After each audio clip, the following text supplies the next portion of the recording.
काल रोजी माझ्यावरती जो गुन्हा दाखल करण्यात आलेला आहे एका कॉन्ट्रॅक्टरच्या माध्यमातून, हा गुन्हा खोटा आहे।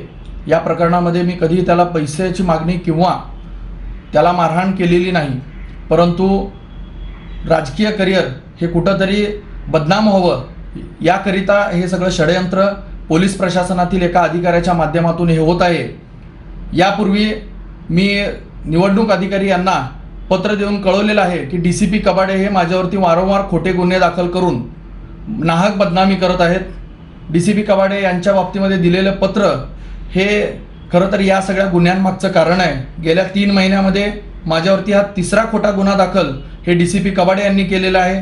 त्यापैकी पहिल्या गुन्ह्यामध्ये माझा कसलाही संबंध नसल्याचं आढळून येतं। दुसऱ्या गुन्ह्यामध्ये मला फायनल करण्यात आलेला आहे, मी ती मारामारी भांडणं केलेली नव्हती। आणि आता हा परत तिसरा गुन्हा ज्यामध्ये माझी बाजू ऐकून न घेता, माझ्या बाजूचे सगळे पुरावे न तपासता राजकीय षडयंत्र करून यामध्ये पोलिसांचा वापर करून राजकारण करण्याचा प्रयत्न या ठिकाणी होत आहे। याबद्दल मी जी काय तक्रार दिलेली आहे त्याची प्रत देखील मी प्रसारमाध्यमांसमोर देतोय।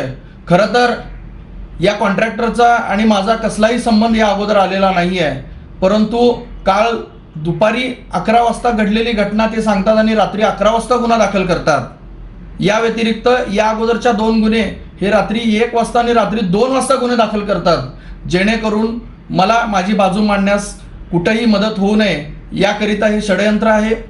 राजकारणामध्ये खरं तर मी शहर मध्य या विधानसभेमधून इच्छुक असल्यामुळं निवडणूक लढवायची ही भीती ही विरोधकांना आहे आणि या बाबतीमध्ये सर्व पुरावे हे देखील मी निवडणूक आयोगाला दिलेले आहेत। DCP विजय कबाडे हे जाणून बुजून तेथील लकडे PI आणि API ढवळे यांना हाताशी धरून हा माझ्यावरती 1 महिन्यातला दुसरा गुन्हा दाखल करण्यात आलेला आहे आणि त्याबद्दल मी नक्की महाराष्ट्र राज्याचे मुख्यमंत्री सन्माननीय एकनाथजी शिंदे साहेब यांच्याकडे तक्रार केलेली आहे।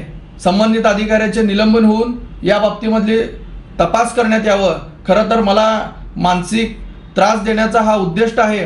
राजकारणामध्ये कुठंतरी एक सामान्य मुलगा हे आमदार होतो की काय, निवडणूक लढवतो की काय, या भीतीपोटी प्रशासनाला हाताशी धरून माजी गृहमंत्री सुशीलकुमार शिंदे व त्यांची कन्या खासदार प्रणिती शिंदे हे जाणून बुजून कबाडे यांच्या माध्यमातून हे षडयंत्र करत आहेत। माझ्या सोलापुरातील जनतेला माझी विनंती आहे की माझ्यावरती ज्या पद्धतीनं अन्याय होतोय त्या पद्धतीनं जे काय माझ्यावरती हे खोटे आरोप केले जात आहेत, खोटे गुन्हे दाखल करण्यात येतात, याबद्दल नक्कीच मी न्याय मागणार आहे। माझा न्यायव्यवस्थेवरती पूर्णतः विश्वास आहे, त्यामुळं मला न्याय मिळेल। माझे मुख्यमंत्री सन्माननीय एकनाथजी शिंदे साहेब यांच्या कानावरती ही सगळी गोष्ट आणि त्या बाबतीमध्ये झालेले कागदपत्र हे देखील मी पोचवलेले आहेत। माझी पोलीस प्रशासनाला विनंती आहे की अशा पद्धतीनं खोटे गुन्हे दाखल करून एखाद्याचं राजकीय करिअर संपवण्याचा प्रयत्न हे आपल्या अधिकाऱ्यांमार्फत होत असेल तर त्यांच्यावर कारवाई करण्यात यावी ही नम्र विनंती।